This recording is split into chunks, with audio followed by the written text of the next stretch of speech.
add the video in your timeline. Now we have to duplicate the video. Hold down the Alt key on your keyboard and drag the clip to make a duplicate, just like this. Now you have to put this duplicated clip at the top of this first clip, just like this.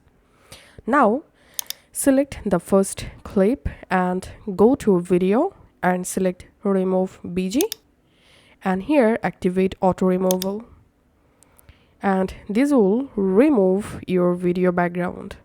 So wait until this process completed. Now I'm just hiding this lower clip to show you. As you can see, the background successfully removed from my entire clip.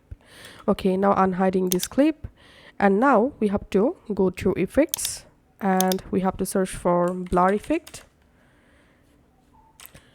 All you have to need, add this blur to the lower clip, and here we can see my video background is now blurred.